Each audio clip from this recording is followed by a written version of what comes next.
entrepreneurship and employment opportunities for the youth. Manufacturing mission, furthering Make in India. Our government will set up a national manufacturing mission covering small, medium and large industries for furthering Make in India by providing policy support, execution roadmaps, governance and monitoring framework for central ministries and states. Details are in Annexure E. Given our commitment to climate-friendly development, the mission will also support clean tech manufacturing. This will aim to improve domestic value addition and build our ecosystem for solar PV cells, EV batteries, motors and controllers, electrolyzers, wind turbines, very high voltage transmission equipment and grid-scale batteries. Investment as the third engine. Now I move to investment as the third engine, which encompasses investing in people, investing in the economy, and investing in innovation. Investing in people. Saksham Anganwadi and Poshan 2.0. Saksham Anganwadi and Poshan 2.0 program provides nutritional support to more than 8 crore children, 1 crore pregnant women and lactating mothers all over the country, and about 20 lakh adolescent girls in aspirational districts and the Northeast region. The cost norms for these nutritional support will be enhanced appropriately. Atal Tinkering Labs. 50,000 Atal Tinkering Labs will be set up in government schools in the next 5 years to cultivate the spirit of curiosity and innovation and foster a scientific temper among young minds. Broadband connectivity to government secondary schools and PHCs. Broadband connectivity will be provided to all government secondary schools and primary health centers in rural areas under the BharatNet project. Bharatiya Bhasha Pustak Scheme. We propose to implement a Bharatiya Bhasha Pustak scheme to provide digital form Indian language books for schools and for higher education. This aims to help students understand their subjects better and in their language. National Centers of Excellence for Skilling. Building on the initiative announced in the July 24 budget, 5 national centers of excellence for skilling will be set up with global expertise and partnerships to equip our youth with the skills required for Make for India, Make for the World manufacturing. The partnership will cover curriculum design, training of trainers, and a skills certification framework and periodic reviews. Expansion of capacity in IITs. Total number of students in 23 IITs has increased 100% from 65,000 to 1.35 lakh in the past 10 years.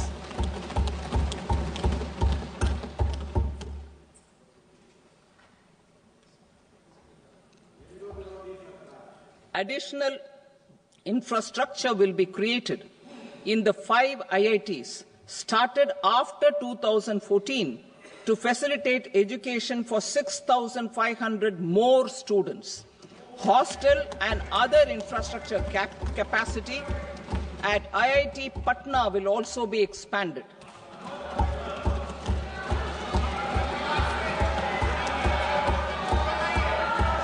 Center of Excellence.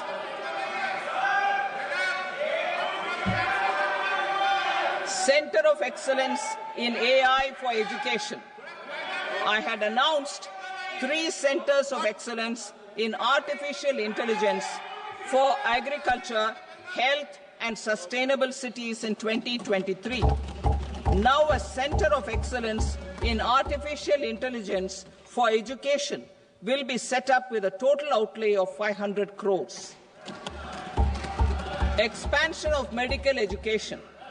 Our government has added almost 1.1 lakh undergraduate and postgraduate medical education seats in 10 years, an increase of 130%. In the next year, 10,000 additional seats will be added in medical colleges and hospitals towards the goal of adding 75,000 seats in the next 5 years. Daycare cancer centers in all district hospitals. Our government will facilitate setting up of daycare cancer centers in all district hospitals in the next 3 years. 200 centers will be established in 25-26 itself. Strengthening urban livelihoods. Our government has been giving priority to assisting urban poor and vulnerable groups. A scheme for socio-economic upliftment of urban workers will be implemented to help them improve their incomes, have sustainable livelihoods, and a better quality of life. PM Swanidhi scheme has benefited more than 68 lakh street vendors, giving them respite from high-interest informal sector loans. Building on this success, the scheme will be revamped with enhanced loans from banks, UPI-linked credit cards with 30,000 rupees limit, and capacity building support. Social Security Scheme for welfare of online platform workers. Gig workers of online platforms provide great dynamism to the new age services economy. Recognizing their contribution, our government will arrange for their identity cards and registration on the e-Shram portal. They will be provided health care under PM Jan Arogya Yojana. This measure is likely to assist nearly 1 crore gig workers.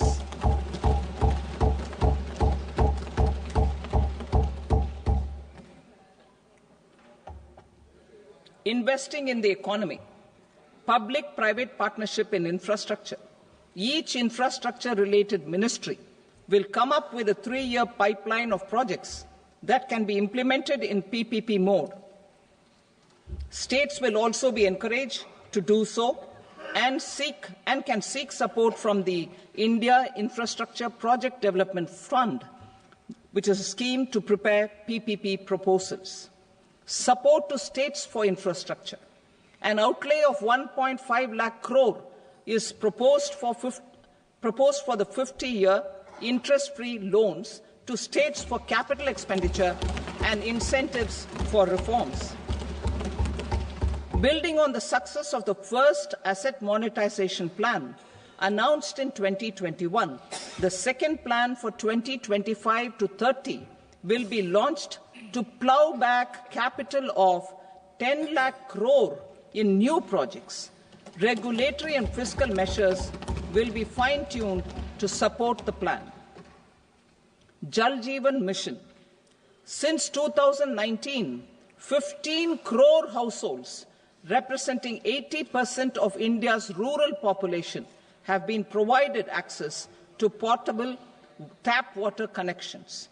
To achieve 100% coverage, I am pleased to announce the extension of this mission until 2028 with an enhanced total outlay.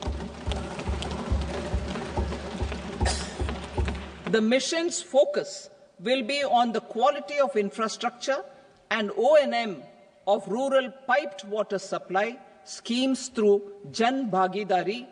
A separate MOU or separate MOUs will be signed with the states and union territories to ensure sustainability and citizen-centric water services delivery.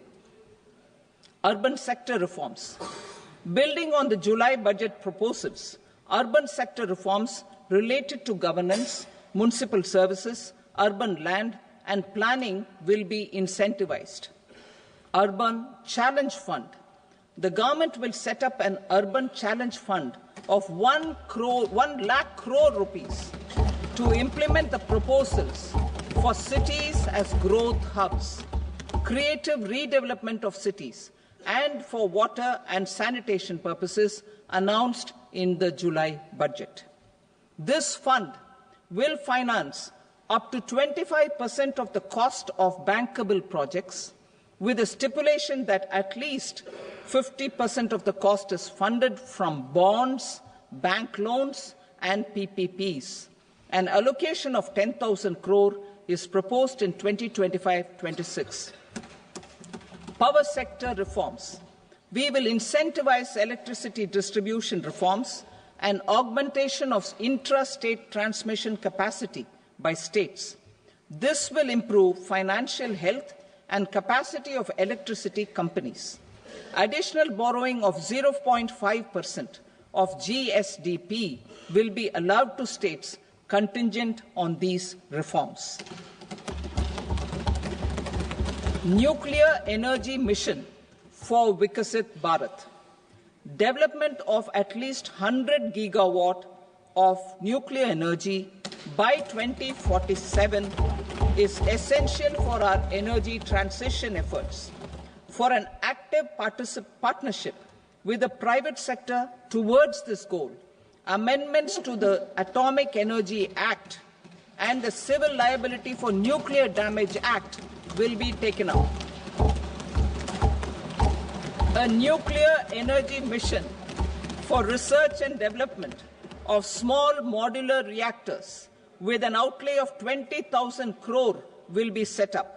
At least 5 indigenously developed small modular reactors will be operationalized by 2033. Shipbuilding. The shipbuilding financial assistance policy will be revamped to address cost disadvantages. This will also include credit notes for shipbreaking in Indian yards to promote the circular economy. Large ships above a specified size will be included in the infrastructure harmonized master list. Shipbuilding clusters will be facilitated to increase the range, categories, and capacity of ships. This will include additional infrastructure, facilities, skilling, and technology to develop the entire ecosystem. Maritime Development Fund. For long-term financing for the maritime industry, a Maritime Development Fund with a corpus of 25,000 crore rupees will be set up. This will be for distributed support and promoting competition. This will have up to 49% contribution by the government, and the balance will be mobilized from ports and from private sector. UDAN regional connectivity schemes. UDAN has enabled 1.5 crore middle-class people to meet their aspirations for speedier travel. The scheme has connected 88 airports, and operationalized 619 routes. Inspired by that success, a modified UDAN scheme will be launched to enhance regional connectivity to 120 new destinations and carry 4 crore passengers in the next 10 years. 4 crore additional passengers in the next 10 years. The scheme will also support helipads and smaller airports in hilly, aspirational, and northeast regional districts.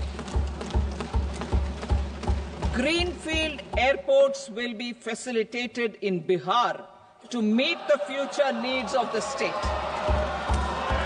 These will be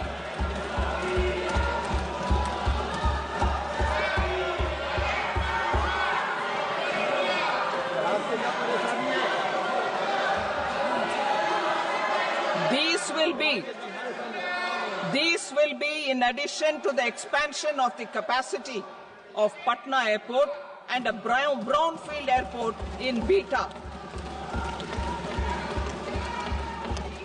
Western Kosi Canal project in Mithilanchal. Financial support will be provided for the Western Kosi Canal ERM project, benefiting a large number of farmers, cultivating over 50,000 hectares of land in the Mithilanchal region of Bihar. Mining sector reforms, including those for minor minerals, will be encouraged through sharing of best practices and institutions of a state mining index. A policy for recovery of critical minerals from tailings will be brought out. Under the special window for affordable and mid-income housing, SWAMI, 50,000 dwelling units in stressed housing projects have been completed and keys handed over to home buyers. Another 40,000 units will be completed in 2025, further helping middle-class families who were paying EMIs on loans taken for apartments while also paying rent for their current dwellings. Building on this success, SWAMI Fund 2 will be established as a blended finance facility with contribution from the government, banks and private investors. This fund of 15,000 crore rupees will aim for expeditious completion of another 1 lakh units. PM Gati Shakti data for private sector. For furthering PPPs and assisting the private sector in project planning, access to relevant data and maps from the PM Gati Shakti portal will be provided. Tourism for employment-led growth. Top 50 tourist destination sites in the country will be developed in partnership with states through a challenge mode. Land for building key infrastructure will have to be provided by the states. Hotels in these destinations will be included in the infrastructure harmonized list. The following measures will be taken for facilitating employment-led growth: organizing intensive skill development programs for our youth, including in institutes of hospitality management, providing mudra loans for homestays, improving ease of travel and connectivity to tourist destinations, providing performance-linked incentives to states for effective destination management, including tourist amenities, cleanliness, and marketing efforts, and introducing streamlined e-visa facilities along with visa fee waivers for certain tourist groups. Continuing with the emphasis on places of spiritual and religious significance, in the July budget, there will be a special focus on destinations related to the life and times of Lord Buddha. Medical tourism and heal in India. Medical tourism and heal in India will be promoted in partnership with the private sector, along with capacity building and easier visa norms. Investing in innovation. To implement private sector-driven research, development and innovation initiatives announced in the July budget, I am now allocating 20,000 crore rupees for this purpose. A deep tech fund of funds will also be explored to catalyze the next generation startups as a part of this initiative. In the next 5 years, under the PM Research Fellowship Scheme, we will provide 10,000 fellowships for technological research in IITs and IISc with enhanced financial support. The second gene bank with 10 lakh germplasm lines will be set up for future food and nutritional security. This will provide conservation support to both public and private sectors for genetic resources. We will start a national geospatial mission to develop foundational geospatial infrastructure and data. Using PM Gati Shakti, this mission will facilitate modernization of land records, urban planning, and design of infrastructure projects.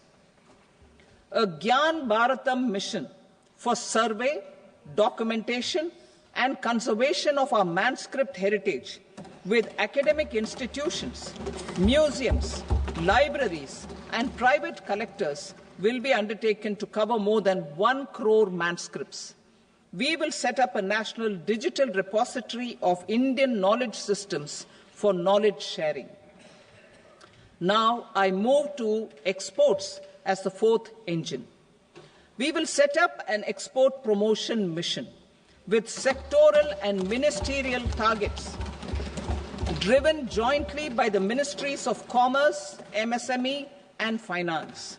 It will facilitate easy access to export credit, cross-border factoring support, support to MSMEs to tackle non-tariff measures in overseas markets.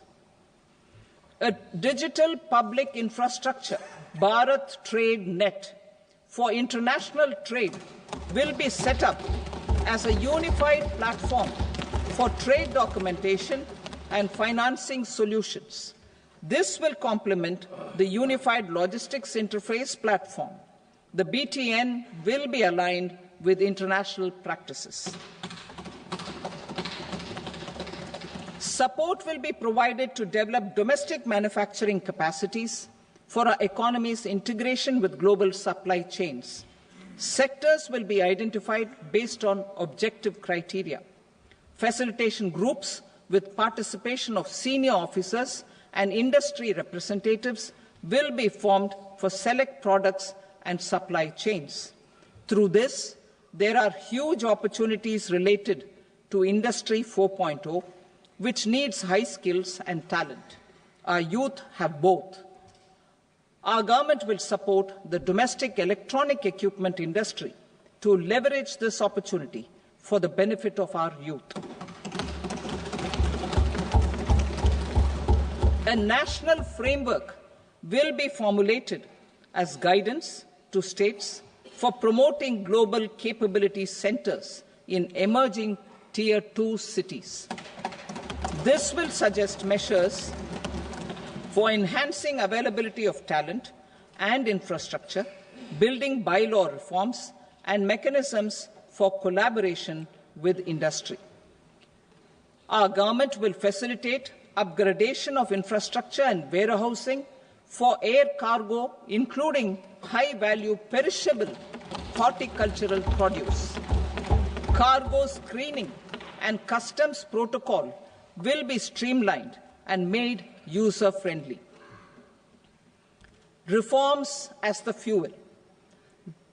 Over the past 10 years, our government has implemented several reforms for convenience of taxpayers, such as faceless assessment, 2, taxpayer charter, 3, faster returns, 4, almost 99% returns being on self-assessment, and 5, Vivad Se Vishwas scheme.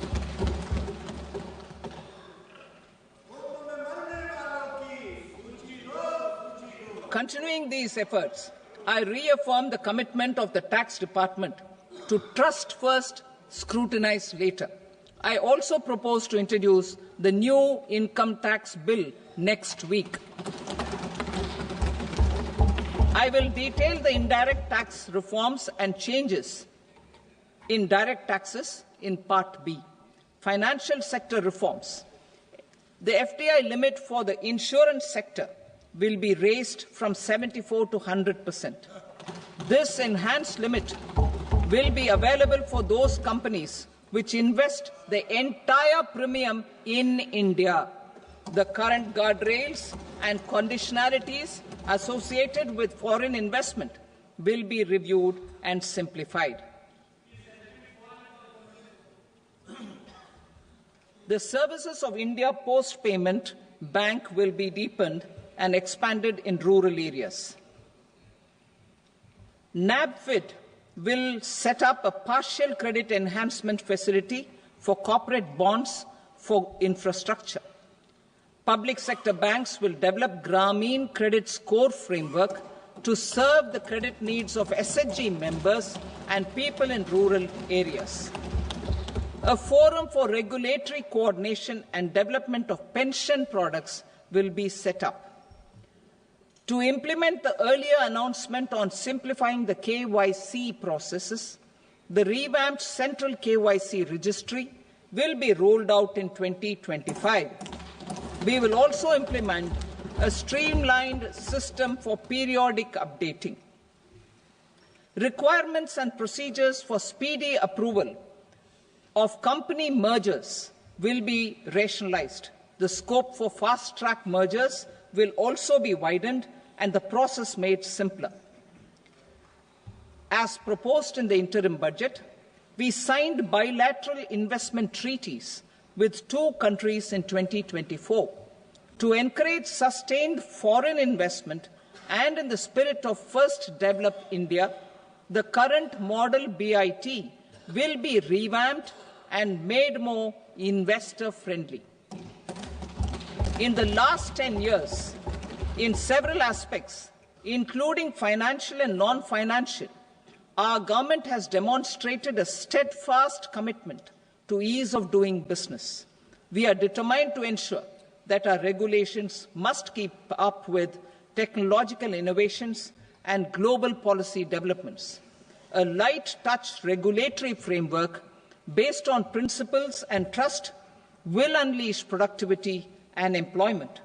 Through this framework, we will update regulations that were made under old laws.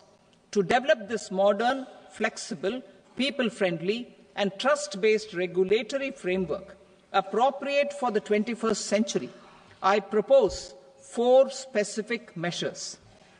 A high-level committee for regulatory reforms will be set up for a review of all non-financial sector regulations, certifications, licenses, and permissions. The committee will be expected to make recommendations within a year. The objective is to strengthen trust-based economic governance and take transformational measures to enhance ease of doing business, especially in matters of inspection and compliances. States will be encouraged to join in this endeavour. An investment friendliness index of states will be launched in 2025 to further the spirit of competitive, cooperative federalism. Under the Financial Stability and Development Council, a mechanism will be set up to evaluate impact of the current financial regulations and subsidiary instructions. It will also formulate a framework to enhance their responsiveness and development of the financial sector. In the Jan Vishwas Act 2023, more than 180 legal provisions were decriminalized. Our government will now bring up the Jan Vishwas Bill 2.0 to decriminalize more than 100 provisions in various laws. I now move to fiscal policy. In the July budget, I had committed to staying the course for fiscal consolidation.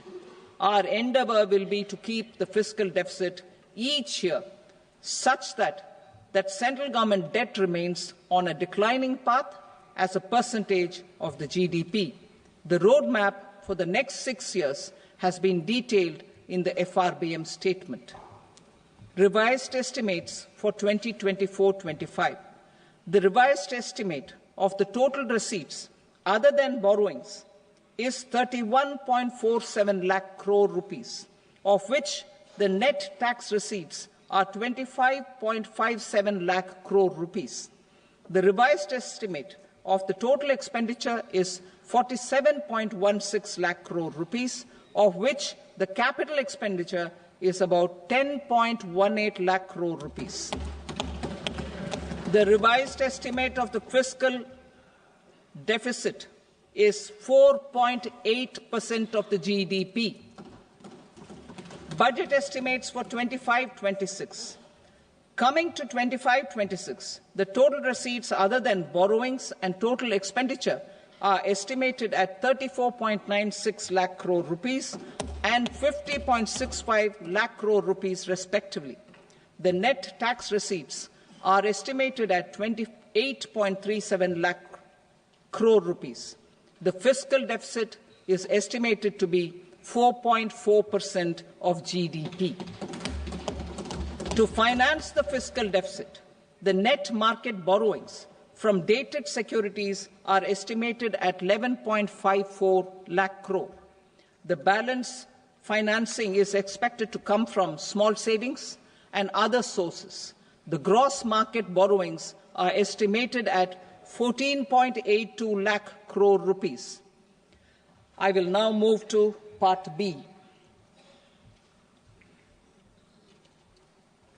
Indirect taxes. My proposals relating to customs aim to rationalize tariff structure and address duty inversion.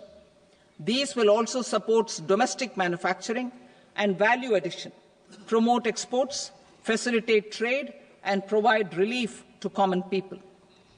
Rationalization of customs tariff structure for industrial goods. As a part of comprehensive review of customs rate structure announced in July 2024 budget, I propose to 1. Remove 7 tariff rates. This is over and above the 7 tariff rates removed in 23-24 budget. After this,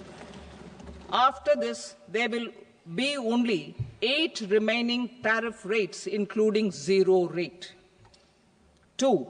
Apply appropriate cess to broadly maintain effective duty incidence, except on a few items where such incidence will reduce marginally. 3.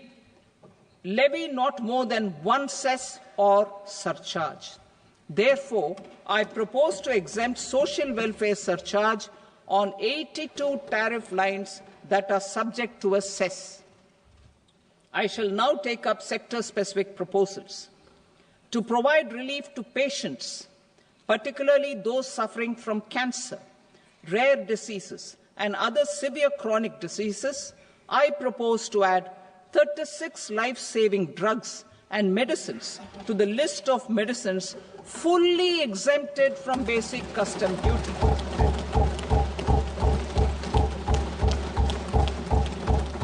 I also propose to add 6 life-saving medicines to the list attracting concessional custom duty of 5%. Full exemption and concessional duty will also respectively apply on the bulk drugs for manufacture of the above.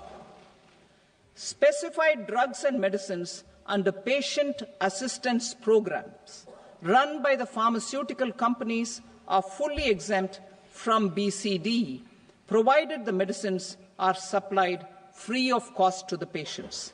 I propose to add 37 more medicines along with 13 new patient assistance programs.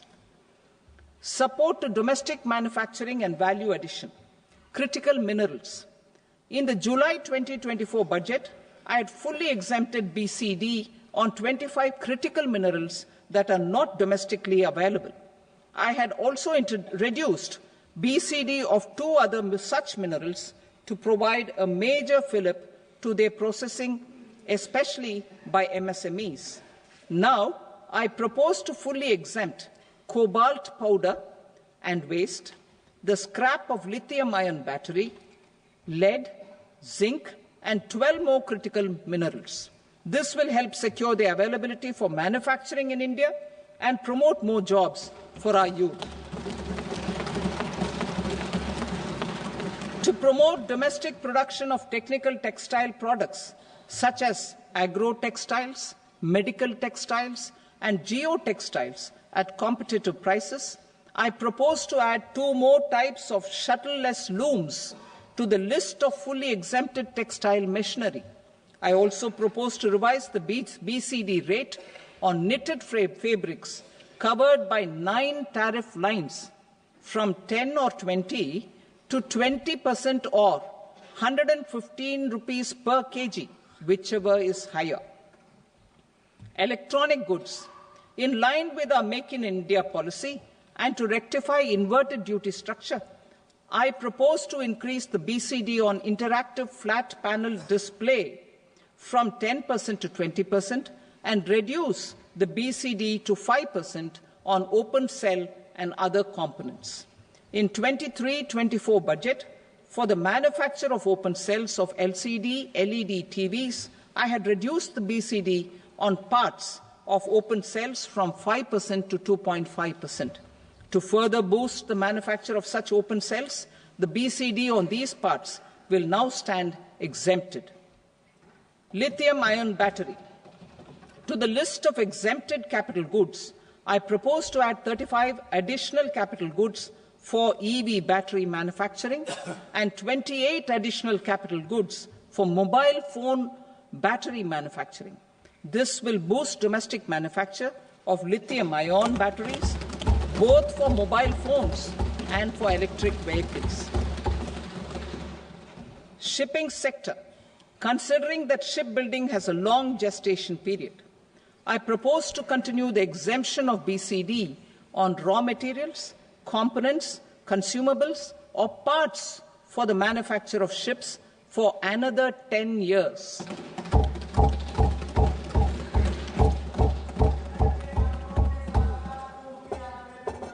I also propose the same dispensation for shipbreaking to make it more competitive. Telecommunication. To prevent classification disputes, I propose to reduce the BCD from 20% to 10% on carrier-grade Ethernet switches to make it at par with non-carrier-grade Ethernet switches. Export promotion. To facilitate exports of handicrafts, I propose to extend the time period for export from 6 months to 1 year, further extendable by another 3 months if required. I also propose to add 9 items to the list of duty-free inputs. Leather sector. I propose to fully exempt BCD on wet blue leather to facilitate imports for domestic value addition and employment. I also propose to exempt crust leather from 20% export duty to facilitate exports by small tanners. Marine products. To enhance India's competitiveness in the global seafood market, I propose to reduce BCD from 30% to 5% on frozen fish paste, surimi, for manufacture and export of its analog products. I also propose to reduce BCD from 15% to 5% on fish hydrolysates for manufacture of fish and shrimp feed. In July 2024 budget, to promote development of domestic MROs for aircraft and ships, I had extended the time limit for export of foreign origin goods that were imported for repairs from 6 months to 1 year and further extendable by 1 year. I now propose to extend the same dispensation for railway goods. Time limit for provisional assessment. Presently, the Customs Act 1962 does not provide any time limit to finalize provisional assessments, leading to uncertainty and cost to trade. As a measure of promoting ease of doing business, I propose to fix a time limit of 2 years, extendable by a year, for finalizing the provisional assessment. I propose to introduce a new provision that will enable importers or exporters, after clearance of goods, to voluntarily declare material facts and pay duty with interest but without penalty. This will incentivize voluntary compliance.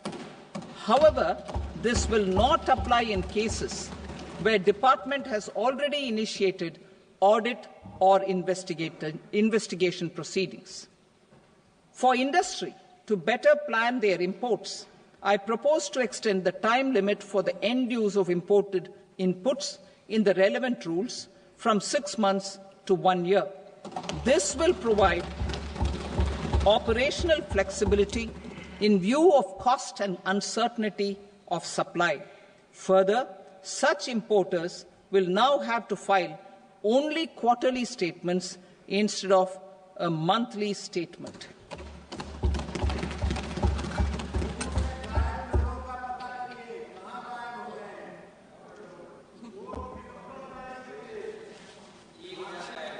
I now come to my direct tax proposals.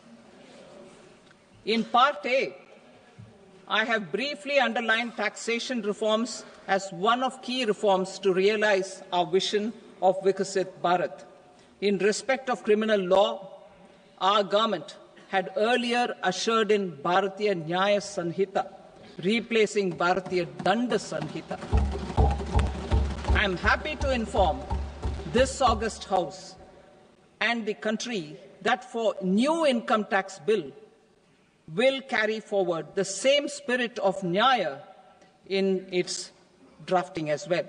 The new bill will be clear and direct in text, with close to half of the present law in terms of both chapters and words.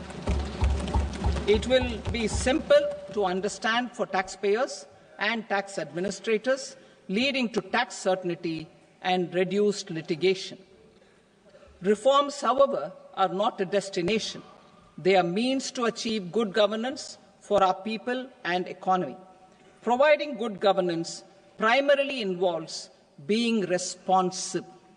The Tirukural captures this in verse 542, which reads, "Vaanokki vaazhum ulagallam, mannavan kol nokki vaazhum kudi," meaning, just as the living beings live expecting rains, citizens live expecting good governance. Our government is committed to keeping an ear to the ground and a finger on the pulse and responding while balancing our national building efforts.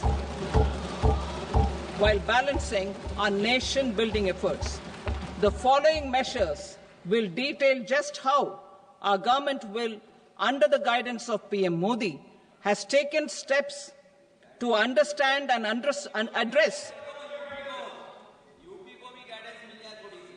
I repeat that sentence, sir.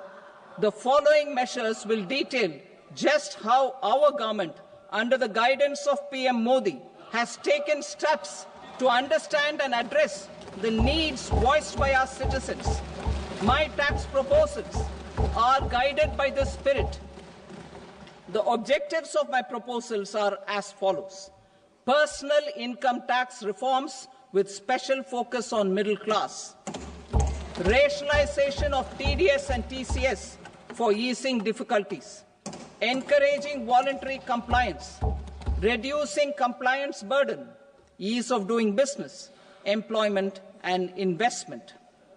I will come to my proposal on personal income tax towards the end. TDS and TCS, rationalization for easing difficulties. I propose to rationalize tax deduction at source, TDS, by reducing the number of rates and thresholds above which TDS is deducted. Further, threshold amounts for tax deduction will be increased for better clarity and uniformity. The limit for tax deduction on interest for senior citizens is being doubled from the present 50,000 rupees to 1 lakh rupees. Similarly, the annual limit of 2.40 lakh rupees for TDS on rent is being increased to 6 lakh rupees. This will reduce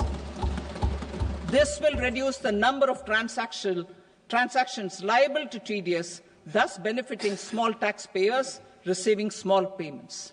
The threshold to collect tax at source, the TCS, on remittances under RBI's liberalized remittance scheme, the LRS, is proposed to be increased from 7 lakh to 10 lakhs.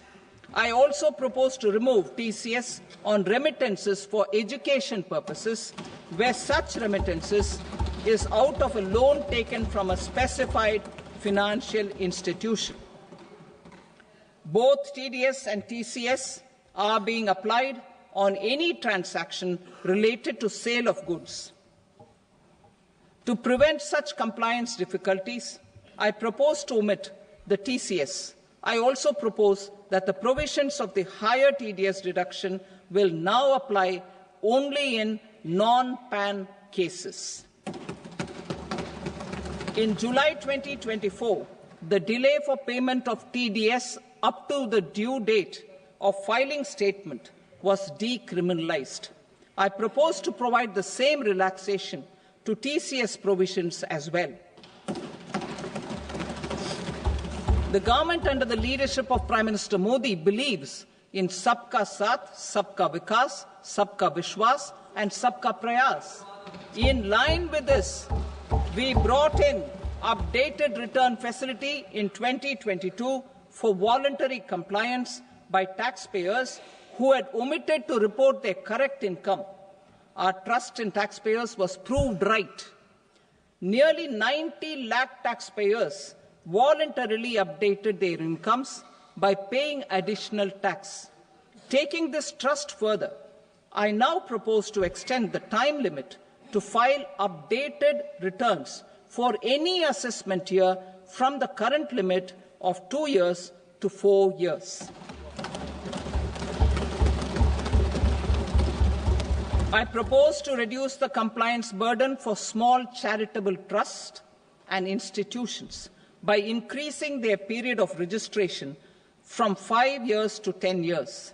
It is also proposed that disproportionate consequences do not arise for minor defaults such as incomplete applications filed by charitable entities. Presently, taxpayers can claim the annual value of self-occupied properties as nil only on the fulfillment of certain conditions.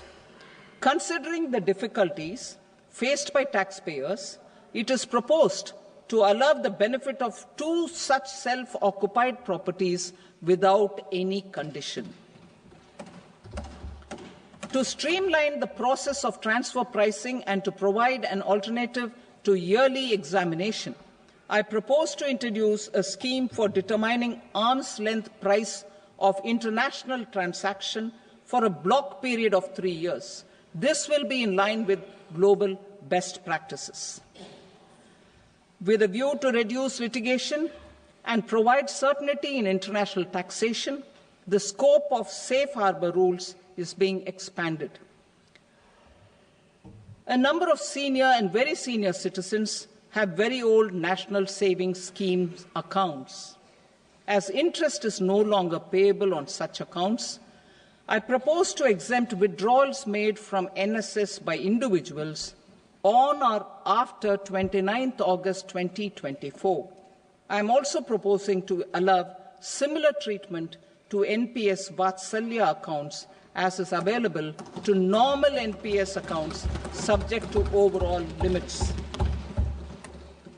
In my speech in July 2024, I had promised that all processes, including giving effect to appellate orders, shall be digitalized and made paperless over the next 2 years. So I'm happy to announce that digitalization is being made operational now. In July 2024, we brought in the Vivad Se Vishwas scheme to resolve income tax disputes pending in appeal. The scheme has received a great response, with nearly 33,000 taxpayers having availed of the scheme to settle their disputes.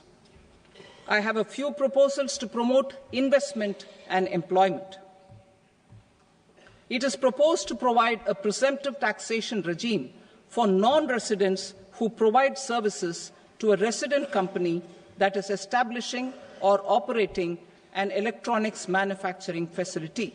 I further propose to introduce a safe harbour for tax certainty for non-residents who store components for supply to specified electronics manufacturing units.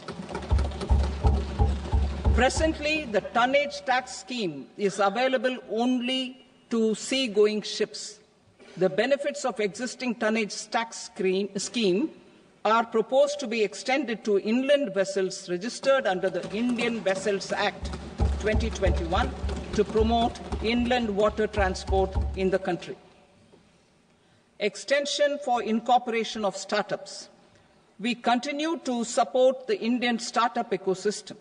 I propose to extend the period of incorporation by 5 years to allow the benefit available to startups which are incorporated before 1/4/2030. In order to attract and promote additional activities in the IFSC, I am inter alia proposing specific benefits to ship leasing units, insurance offices, and treasury centres of global companies which are set up in IFSC.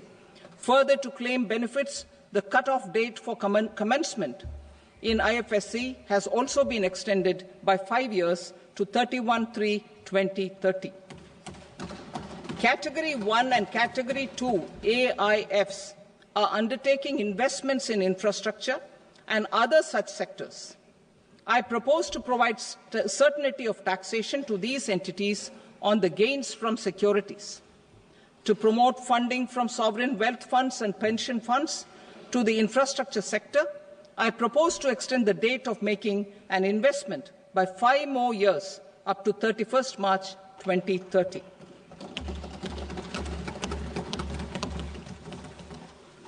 Personal income tax reforms with special focus on middle class.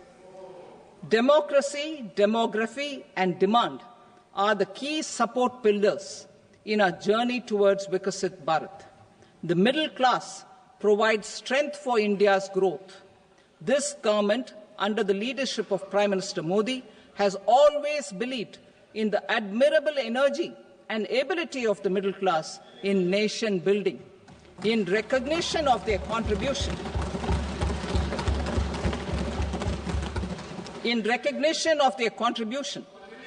we have periodically reduced their tax burden. Right after 2014, the nil tax slab was raised to 2.5 lakhs of rupees, which was further raised to 5 lakh rupees in 2019 and to 7 lakh rupees in 2023. This is reflective of our government's trust on the middle-class taxpayers. I am now happy to announce that there will be no income tax payable up to income of 12 lakh rupees.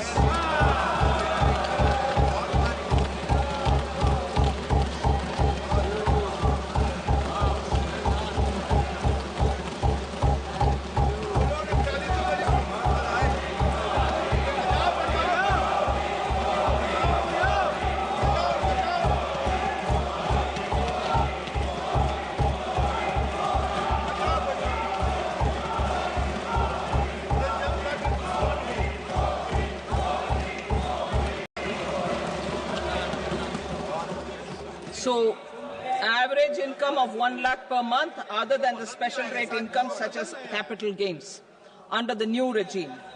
This limit will be 12.75 lakh for salaried taxpayers due to the standard deduction of 75,000. Slabs and rates are being changed across the board to benefit all taxpayers. The new structure will substantially reduce the taxes of the middle class and leave more money in their hands, boosting household consumption, savings and investment.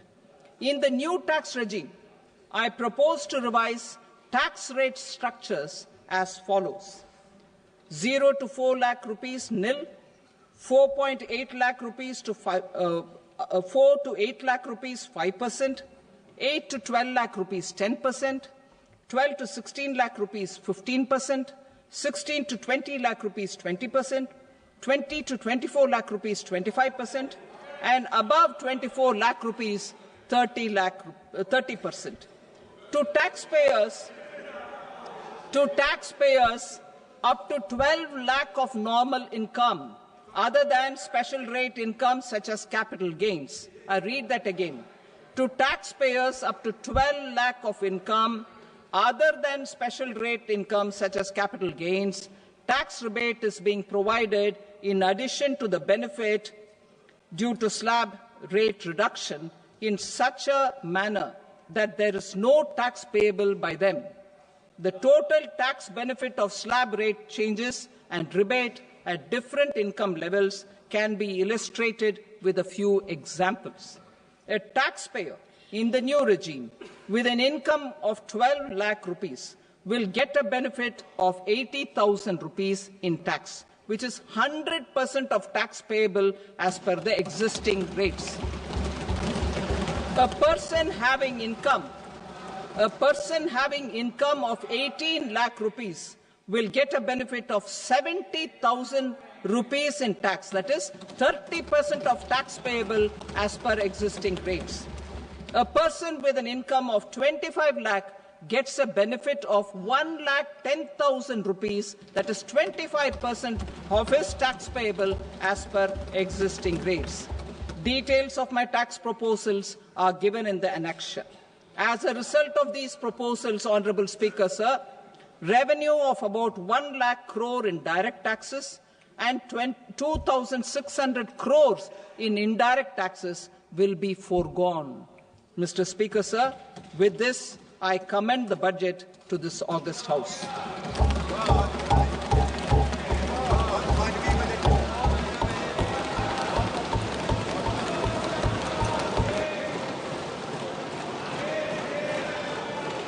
Item number 2, Srimati Nirmala Sitharaman.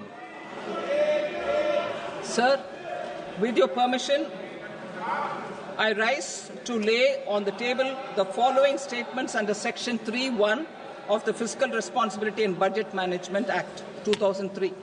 Medium-term fiscal policy cum fiscal policy strategy statement and macroeconomic framework statement.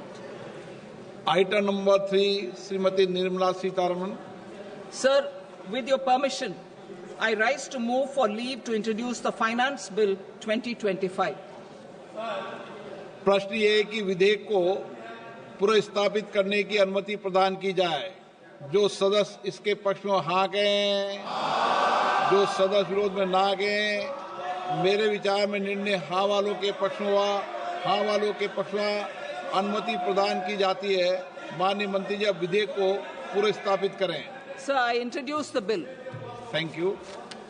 सभा की कार्रवाई सोमवार दिनांक 3 फरवरी 2025 को प्राप्त 11 बजे तक के लिए स्थगित की जाती है।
What is indirect tax?